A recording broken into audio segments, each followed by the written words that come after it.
Namaskar and welcome to a special episode on What Does This Data Say? ये data क्या कहता है कि एक स्पेशल एपिसोड में आप सब लोगों का स्वागत है। मैं हूं Ajay Prakash.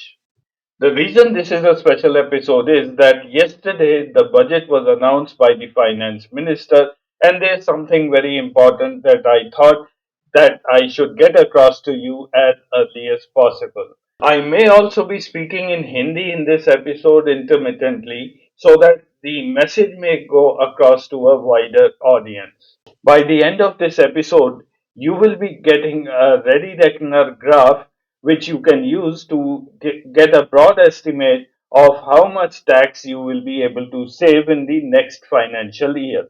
I'm not sure what you guys felt about the speech of Nirmala Sitharaman yesterday in Parliament, but I thought that it was one of the most mundane, incoherent, and irrelevant speeches made by any finance minister of India in the recent memory.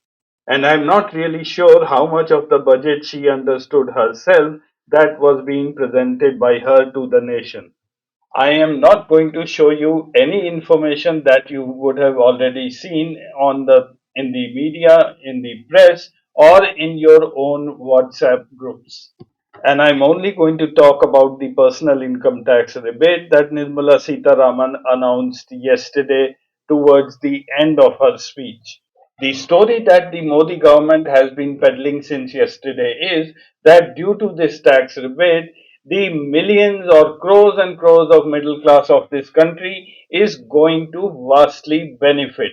Their lives are just going to change because now they'll have lot of money in their hand to spend, which will then increase the consumption of the country and we will get the economy back on track. With this announcement in Parliament by Nirmala Sitharaman, there was a euphoria all around. There was jubilation. You could see the Prime Minister thumping the desk along with his cabinet colleagues, and this went on for quite a while, probably a minute or so. And it looked like that the nation had found the key to all the problems of the Indian economy. You could find the Bhakt Brigade congratulating Modi and Nirmala Sitharaman. Some called it a game changer, while the others called it a masterstroke. But as the evening progressed, the thing started to get a bit more hazy. The questions started to come in. What happens if my income is more than 12 lakhs per annum? What happens to the one or two rebates which I used to get under Section 80? What happens to my housing loan? The questions were too many. The answers did not come from Nirmala Sitharaman. Now, she said that the direct tax bill will come after the Delhi election. So you can bet on it that whatever you're going to hear in the direct tax bill after the Delhi election is not going to be too good. Otherwise, they would have announced it before the election itself because the budget takes months to make. It's not that Nirmala Sitharaman was asked by Modi just last morning to come up and present the budget. It seems Modi's love for the middle class has suddenly awakened. Today, in the newspapers, in the social media, on the digital media, and the mainstream media, you will find these news items which I'm showing you, and the key is middle class. Middle class is going to benefit. It's a dream budget for the middle class, tax bonanza for the middle class. My question is, what is the definition of middle class? What was that middle class which we thought, and what is that middle class which Modi is thinking? The tax rebate for income up to 12 lakh, so the people earning up to 1 lakh per month, according to Modi government, constitute the middle class. Now, if that's the middle class, what about people who are earning 10,000 per month, 20,000 per month, 25,000 per month, 30,000 per month? Are they the poorest of the poor? And who is really getting benefit by this announcement? Have you ever got down and taken a pen and paper or a pencil and worked out who is getting the benefit of this scheme? The government keeps saying middle class, but who are these middle class people? Let's find out. जितने भी लोग मोदी जी के इस announcement से कल बहुत खुश हो रहे हैं, वो ये सोच लें कि ये मिडिल क्लास जिन्हें ये बोल रहे हैं, जिनकी 12 लाख की तनख्वाह है सालाना, उसका मतलब होता है 1 लाख रुपया महीना। ये क्या हमारे देश की मिडिल क्लास है? सोचने वाली बात है। अगर ये मिडिल क्लास है, तो 10,000, 20,000, 30,000 कमाने वाला वो लोग कौन है? वो शायद हमारे देश के सबसे गरीब हैं। उनके लिए कोई अनाउंसमेंट हुआ नहीं। इसीलिए जब ये आंकड़े आए और इनको समझने की कोशिश की गई, तो ये पता चला कि ये बजट एक बहुत बड़ा छलावा है। This budget is the biggest hoax played on the Indian public. So let's start seeing some data now. I have plotted here our tax liability for the last financial year 24-25, where there was a rebate given till 7 lakh. That means we paid no tax till 7 lakh taxable income, but the moment you crossed it, the tax was applied according to the slab. So an 8 lakh income attracted 31,200 rupees tax, 10 lakhs attracted 52,000, 18 lakhs attracted 2 lakh 39,200, and 30 lakhs 6 lakhs 13,600 rupees. Similarly, here I have plotted the tax liability for the financial year 26 according to the budget announced by Nirmala Sitharaman ji yesterday. Income up to 12 lakhs will not attract any tax because of the rebate, but thereafter there will be a slab rate tax. Like 15 lakhs will attract 1 lakh 9,200, 20 lakhs 2 lakh 8,000, and 30 lakhs 4 lakh 21,200. Now, when I plot both of them together, the story starts to emerge. The green line is the tax I will pay next year on the same income, and it's obviously lower than what I paid last year, which means that there is a net saving. The net saving is the gap between these two lines, the above one being the tax liability for the financial year 24-25. I'll remove the clutter and just show you the line without the label, and you will see how this gap keeps increasing, which implies that as my salary goes up, I stand to benefit much more from the government because of yesterday's announcement than a person who is earning far less than me. He will benefit much less. I think one point that all of you have missed is that people earning up to 7 lakhs, they haven't got anything out of this budget. They were not paying tax last year, they are not going to pay tax in the following year. But there is no benefit, no relief for them from the inflation. So here is the chart showing the annual tax benefit we will all get in the financial year 26 when we compare to what tax we paid in financial year 25. Now just look and try to understand what I was saying. Up to 7 lakh, the fellow who is earning, who was not paying tax last year, he won't pay tax this year, he gets nil benefit. Nothing in it, in nothing is there in this budget for him.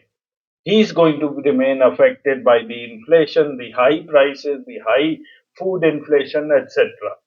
But a guy who is earning 30 lakhs per year, he's getting a tax benefit of 1 lakh 92,400 per year, and all the others are in between. Just to stress on the same point, I have converted the annual figures into monthly figures. How much benefit does one get per month due to the new tax regime which is going to come in from next financial year? Now, up to 7 lakhs, there's zero benefit. 8 lakh up to 8 lakhs there is a 2,600 rupees per month benefit, 9 lakhs 3,467, 12 lakhs 6,933, and then the graph dips. We are back to a benefit of 3,033, which is same as what the benefit roughly a 9 lakh guy is getting. From here the graph keeps climbing up. A 30 lakh guy gets 16,033 rupees benefit per month. If you really calculate, a 30 lakh earning guy will probably get half the rent of his flat where he is staying. Probably he would be staying in a 30,000 rupee rented accommodation, Whereas if you go back and see the 8 lakh guy, he gets a benefit of 2,600. In no way there is any place in India where you can get a flat for 5,000 or 6,000 rupees a month. A better representation would be to show the tax benefit as a percentage of your taxable income. Now, this brings out the anomaly very clearly. Up to 7 lakhs, there is 0% benefit. With 8 lakhs income, it is 3.9% benefit. With 9 lakhs, it's 4.6. With 10 lakhs, 5.2%. 12 lakhs, it becomes 6.9. And the list goes on. 15 lakhs, 2.4. There's a dip at 15 lakhs. Then it again climbs on to, it goes on climbing, and at 30 lakhs, it's 6.4%, the highest which I have calculated so far. So, according to the government's formula, the guys earning up to 7 lakhs get a raw deal. The guys who are earning around 15 lakhs too get a raw deal because of this 12 lakh tax free income limit. They really don't get anything at all. And then the graph climbs very slowly. A person earning 18 lakhs gets the same benefit as a person earning 9 lakh rupees. And a person earning 30 lakh gets the same benefit as someone who's getting about 12 lakh rupees. So my question to all of you still remains: who is the middle class in this graph? The guys earning more than 7 or 12 lakh rupees, or the guys earning less than 7 lakh? Where is the benefit for people who are earning 50, 60, 70,000 rupees a month? There is nothing for them. All the benefit is taken by the people who are earning more than 15 lakh, 16 lakh, up to 30 lakh. These guys are getting the maximum benefit from the Nirmala Sitharaman's budget. I'm not sure whether she really understands this graph herself or not, because as things are going to get exposed very soon, I think they might boomerang back on the Modi government. This is the ready reckoner which I'll just leave here on for a while. You can try to check how much benefit you might get and where you fit in. Don't take it to be correct till the last rupee, as I have not taken all the rebates which were available, but generally this would be correct for all of us. Nirmala Sitharaman ने जो नई scheme announce की है उसका सीधा सीधा फायदा उन लोगों को हो रहा है जिनकी तनख्वाह ज्यादा है। 30 लाख जिसकी जो अर्निंग है जिसकी साल की, उसको 16,000 से ज्यादा रुपया प्रति महीना उसका टैक्स बचता है। जिसकी तनख्वाह 24 लाख है साल की, उसका 9,500 टैक्स बचता है। जबकि जिसकी तनख्वाह 8 लाख है पूरे साल में, उसका उसकी बचत केवल 2,600 रुपए है महीना की। और जो भी 7 लाख तक लोग कमा रहे हैं, उनको टैक्स नहीं देना पड़ता, लेकिन इस बजट में उनके लिए कोई भी फायदे की चीज नहीं है, क्योंकि वो टैक्स नहीं देते हैं। तो इस स्कीम से उनका कोई लेना देना नहीं है। तो जो भी प्राइसेस ऊपर जा रही हैं, मुद्रास्फीति है, चीजें महंगी हो रही हैं, वो उस वर्ग को झेलनी पड़ेंगी। And the question still remains answered. Which is the middle class that Modi is trying to address? Thank you for watching. I'll see you again with some more data in my next episode. Namaskar.